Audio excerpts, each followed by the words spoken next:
बिस्मिल्लाहिर्रहमानिर्रहीम। अस्सलाम वालेकुम। उम्मीद है आप सब खुश होंगे, खैरियत से होंगे। पहले एक वीडियो शेयर की है जिसमें लंपी स्किन जो जानवरों की बहुत ख़तरनाक बीमारी है, बहुत सा माली नुकसान भी हुआ है इससे। तो उसके लिए हमने एक नुस्खा तजवीज़ किया है, इस्तेमाल भी किया है, बहुत फ़ायदा हुआ है और भी काफ़ी सारे लोगों को करवाया है। तो उसमें जो अंग्रेज़ी दवाइयाँ हैं वो इस्तेमाल करेंगे आप, इंशाअल्लाह जानवर 2-3 दिन के अंदर ठीक हो जाएगा और उसकी जो फोड़े निकलते हैं, फुंसे निकलती हैं, वो बाहर निकल कर जिस्म से फट जाएंगी, ख़त्म हो जाएंगी। और अगर फटी हुई हैं तो उसके लिए भी इस्तेमाल कर सकते हैं इसको। ये ज़ख़म को सही भी करेगा, एलर्जी को भी ख़त्म करेगा, ख़ारिश वगैरह भी ख़त्म हो जाएगी। और अगली वीडियो में जो मक्खियाँ वगैरह तंग करती हैं उसका आसान सा आपको तरीका बताऊँगा, वो आप इस्तेमाल करेंगे, तेल बनाएंगे तो आपके जानवर के जो जिस्म के ज़ख़म शख़म है वो भी इंशाअल्लाह बिल्कुल ही सही भी हो जाएंगे और मक्खियाँ वगैरह भी नहीं बैठेंगी, जानवर तंग नहीं होगा। तो उसमें सबसे पहले जो चीज़ है आज का जो नुस्खा है सेप्ट्रॉन DS, ये बाज़ार से मिल जाती है। DS लेनी है आपने डबल डोज में और ये जानवर को इस्तेमाल करनी है। एक तो ये गोली होगी, दूसरी जो गोली है वो है पैराडॉल, जिसको पैरासीटामोल भी कहते हैं। अगर पैराडॉल नहीं मिलती तो पैरासीटामोल की कोई भी वैरायटी में अच्छी कंपनी की ले लें। ये कंपनी जो है ना सेप्ट्रॉन की, ये ज़बरदस्त कंपनी है।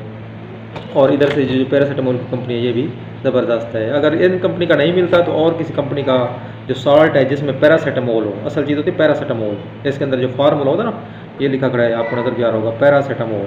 तो ये आपने लेना है। दो चीज़ें ये हो गई। और इसके साथ जो इस्तेमाल करनी है एंटी एलर्जिक जिसको कहते हैं, एंटी हिस्टामिनिक, वो एविल या सिट्रीज़िन, इस स्क्रीन पर आपको नज़र भी आ रही है, नाम लिखा हुआ, ये गोलियाँ लेनी है, एविल या सिट्रीज़िन। अब अगली चीज़ है हम ये है कि इनकी मिकदार कितनी है। जो बड़ा जानवर है, अब जानवर जो बड़ा होगा गाय, तो उसको आपने क्या करना है, 2 गोली सेप्ट्रॉन और 2 गोली पैनाडॉल और 2 गोली एविल की या सिट्रीज़िन की, यानी वो जो आपको मैंने बताई ना जो स्क्रीन पर नज़र आ रहा है नाम जिनके, इन दोनों में से एक जो मिल जाए आप वो लें, एविल, सिट्रीज़िन।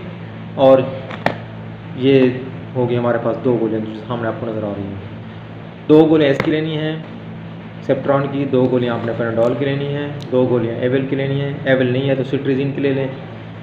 रोटी में डालकर ना, रोटी में ऐसे नहीं खाएगा जानवर, थोड़ी थोड़ी करके एक गोली डालें छोटे से टुकड़े में रोटी के, वो दे दें, फिर दूसरे में डालें। इस तरीके से आपने ये गोलियाँ सुबह भी देनी है और शाम को भी देनी है, 2 टाइम देनी है, 3 टाइम नहीं देनी है आपने। और जो छोटा जानवर हो उम्र के हिसाब से, जो दूध पीने वाले जानवर हैं या उनसे थोड़े से बड़े बछड़े वगैरह हैं, उनको एक गोली इधर से, एक इधर से, एक उधर से, उनको एक एक गोली देनी है। ये कम अज़ कम आपने 4 दिन इस्तेमाल करवानी है। ये दवाई बहुत ही फ़ायदेमंद है और थोड़े फंसियाँ, ये सारे जरासीम वगैरह वो सारे मर जाते हैं। नज़ला ज़ुकाम हो उसके लिए भी इस्तेमाल इसको कर सकते हैं। और ख़ास तौर पर जानवर को मैंने बताया पहले ही कि बुखार ना हो तो आप उसको ज़्यादा नहलाएं ना, बुखार तेज़ हो फिर नहलाएं, नहीं तो जानवर को नहलाना नहीं है ज़्यादा, ये ख़तरनाक साबित हो रहा है। काफ़ी सारे जानवर जो हैं इस तरीके से मर गए हैं, लोगों ने तवज्जो नहीं दी तो काफ़ी मसला बन गया है। और चैनल को सब्सक्राइब भी करें जो नए दोस्त हैं, ताकि आपको हर किस्म की अच्छी अच्छी वीडियोज़ और मालूमात मिल सकें। और अगली अहम चीज़ ये है कि ये छोटे बछड़े जो हैं उन पर, और ख़ास तौर पर जो बूढ़े जानवर हैं उन पर इसका हमला जब होता है वो बड़ा शदीद होता है, तो ख़ास तौर पर इनको बचाएं। बूढ़े जानवरों को बहुत ख़तरा होता है। तो अल्लाह ताला आप सब की, आपके जानवरों की हिफाजत फरमाएं। अल्लाह हाफ़िज़।